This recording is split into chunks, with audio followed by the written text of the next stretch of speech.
7 दिसंबर को सशस्त्र सेना झंडा दिवस हमारे सैनिकों, शहीदों, वीर नारियों और उनके आश्रितों को उनके बहुमूल्य योगदान के लिए एक सम्मान दिवस के रूप में मनाया जाता है। इस वर्ष पूरे दिसंबर माह को केंद्र, राज्यों एवं केंद्र शासित प्रदेशों के द्वारा सैनिक बोर्ड के माध्यम से पूरे देश में गौरव माह के रूप में मनाया जाएगा। आजादी से लेकर आज तक हमारा देश कई चुनौतियों का सामना करता है, चाहे वह भारत की अखंडता और संप्रभुता की रक्षा के लिए लड़े गए युद्धों में जीत हासिल करनी हो या सीमा पार से हो रही आतंकी गतिविधियों का मुकाबला करना। हमारी सशस्त्र सेनाओं ने बहुत मुस्तैदी से चुनौतियों का सामना किया है। इस पराक्रम के दौरान हमारे बहुत सारे वीर जवानों ने अपना सर्वोच्च बलिदान भी दिया है और कई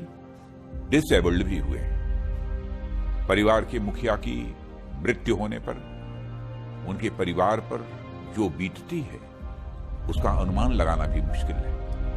उन शहीदों, वीर नारियों और बच्चों जिन्हें वे पीछे छोड़ गए हैं या वो सैनिक जो अपनी मातृभूमि की रक्षा करते हुए जख्मी हुए हैं, उनके प्रति हमारा बहुत बड़ा दायित्व बनता है। हमारी सशस्त्र सेनाओं को युवा बनाए रखने की आवश्यकता के मद्देनजर हमें बड़ी संख्या में अपने सैन्य कर्मचारियों को 35 से 40 वर्ष की आयु में ही सेवा मुक्त करना पड़ता है। इसका अनुमान आप इस तरह लगा सकते हैं कि लगभग 15 लाख सैन्य कर्मियों के समक्ष सेवानिवृत्त सैन्य कर्मियों की संख्या लगभग 32 लाख है तथा हर वर्ष लगभग 60,000 सैन्य कार्मिक सेवानिवृत्त होते हैं।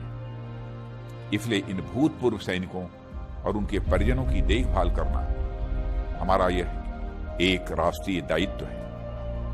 सशस्त्र सेना झंडा दिवस के दिन थल सेना, नौसेना और वायुसेना के कार्मिकों द्वारा दी गई सेवाओं को याद किया जाता है।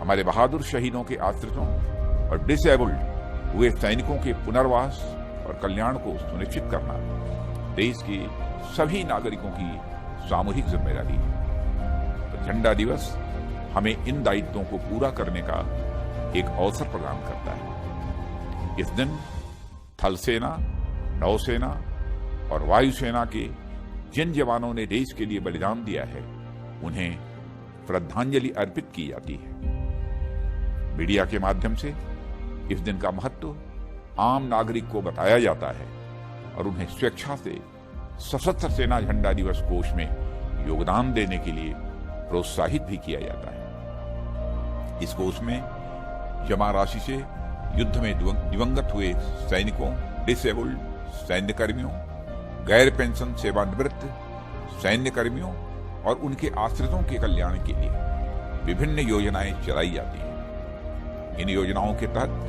भूतपूर्व सैनिक एवं इनके परिजनों की सहायता, देखभाल, पुनर्वास, चिकित्सा, पढ़ाई आदि के लिए वित्तीय सहायता उपलब्ध कराई जाती है।